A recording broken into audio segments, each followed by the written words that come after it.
combien de temps construisons-nous des bâtiments à basse consommation? C'est une bonne question. Donc, basse consommation au sens réglementaire du terme, je suppose. Oui. Ce qu'on appelle les bâtiments BBC. Donc, en fait, on a commencé à construire les bâtiments BBC avant la réglementation en vigueur actuellement. Après, si vous me demandez depuis quand on est capable de construire des bâtiments peu consommateurs en énergie, là, je vous dirais que ça fait parfois des siècles. Donc là, on se trouve juste au-dessus de la chaufferie. Oui, tout à fait. On est au-dessus de la chaufferie du Pic du Midi, donc qui a été recouverte de terre. Là où vous êtes, ou un petit peu derrière vous, il y avait des stationnements à l'époque, parce qu'au pied du Tour Pic, il y avait beaucoup de stationnements. Donc tout a été paysagé. La chaufferie, elle, sert à chauffer bien sûr les Tours Pic, mais pas que. Elle chauffe 4 quartiers. Elle chauffe 4 quartiers. Le conduit de la cheminée là, est raccordé sur les chaudières. Donc les chaudières qui marchent au gaz et l'échangeur qui est alimenté par Vésuve, donc l'usine d'incinération. L'ensemble de cette installation a été modifié à l'occasion de la création du quartier Kennedy. Et cet échangeur qui marche toute l'année permet également d'alimenter en chauffage et en eau chaude sanitaire les logements du quartier Kennedy. Donc au niveau environnemental, c'est un gain d'autant plus important puisque l'usine Vesta brûle des ordures ménagères. Donc c'est un coût de consommation d'énergie fossile évité. La réponse la plus simple, c'est de vous dire qu'une maison peu consommatrice en énergie, c'est une maison qui va avoir besoin de peu d'énergie pour, par exemple, se chauffer, pour faire de l'eau chaude sanitaire et pour, par exemple, alimenter son frigo, alimenter sa télévision. Voilà. Donc aujourd'hui, c'est des choses qu'on sait faire. On va faire attention aux matériaux qu'on va utiliser. Alors cet immeuble s'appelle Boston. Il est aux normes BBC pour sa partie gauche, les 69 logements. Il est assez compact.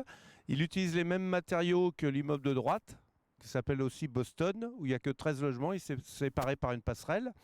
Donc la différence, c'est l'épaisseur des isolants et la compacité de l'immeuble. Les matériaux sont du béton armé, un matériau traditionnel que vous trouvez beaucoup à Grand-Quevilly et beaucoup dans les immeubles collectifs, y compris les anciens du quartier des Pics, par exemple. Et ensuite, les isolants, ce sont du polystyrène ou de la laine de roche. Quelle est la fonction première d'une ventilation et permet-elle de réduire la pollution de l'air?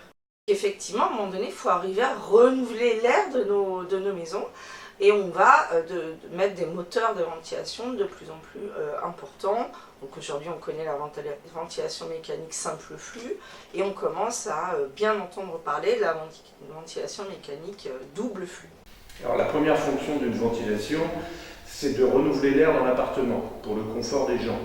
Et effectivement, pour amener de l'air neuf extérieur à l'intérieur de l'appartement et le renouveler. Donc elle réduit la pollution à l'intérieur de l'appartement, bien sûr. L'air est extrait par une bouche dans les pièces humides, dont la cuisine ici, avec une fonction double débit quand on fait de la cuisine.